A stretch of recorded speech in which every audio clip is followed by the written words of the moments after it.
Hello, everyone. Welcome to LinYoungChe, your place for Myanmar audiobooks, Myanmar classic literature, and good morning wish.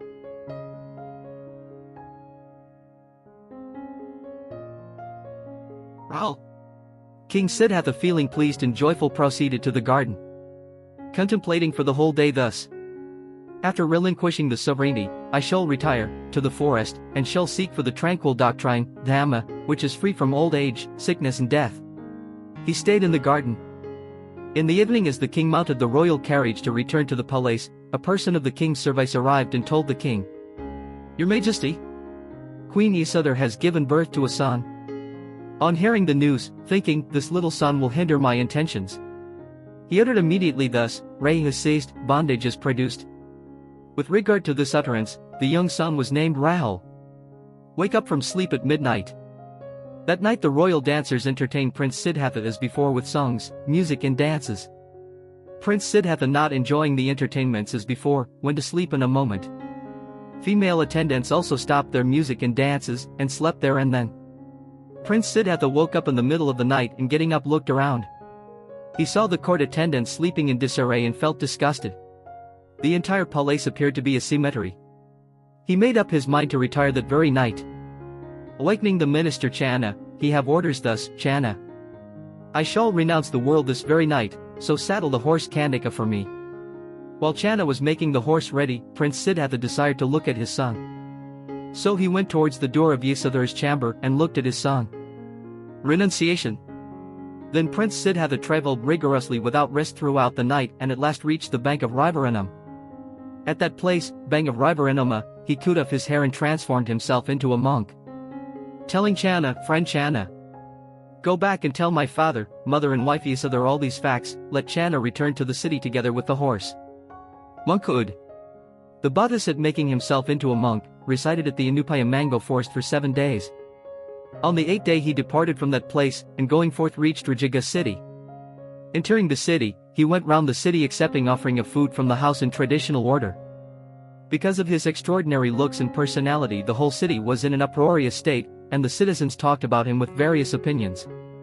King Bimbisara, king of Rajaga, looking out from the palace, let his attendants inquire about him.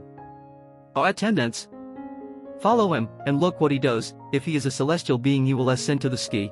If he is a dragon, he will emerge into the earth, and if he a human being, he will partake of the food received." Bodhisattva and King Bimbisara. After receiving alms, Bodhisattva went out of the city, sat in the shade of Pandava mountain and prepared to partake the meal. Rice and various curries offered by numerous households, got mixed up in the alms bowl and appeared loathsome. As for the Bodhisattva, he had never perceived such kind of food, let alone eat it. He felt nauseated once he got ready to eat the food. Then he admonished himself thus.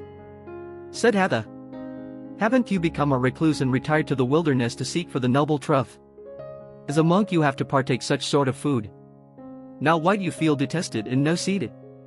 Then he ate the meal. Royal attendants informed all the events to King Bimbisara. The king went to the Bodhisattva and inquired about him. When he knew the truth, the king revered the Bodhisattva and offered his kingdom. Bodhisattva refused the offer.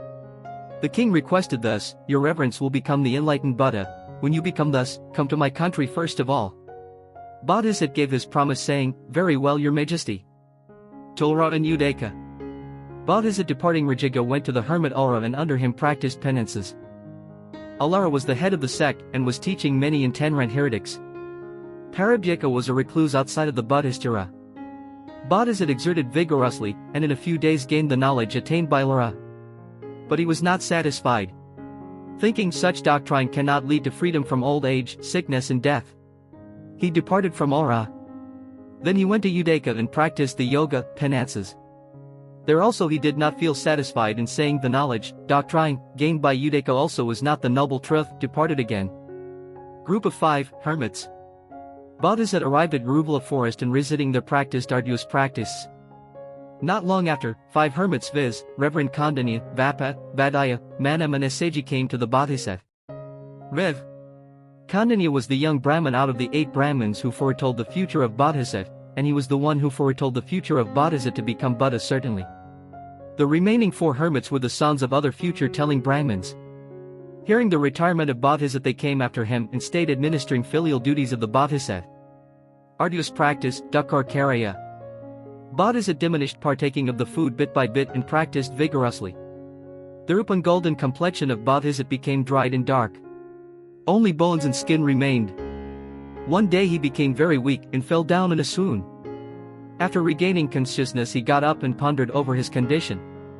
Practicing the arduous practice for 6 years and not capable to obtain the noble truth, Dhamma.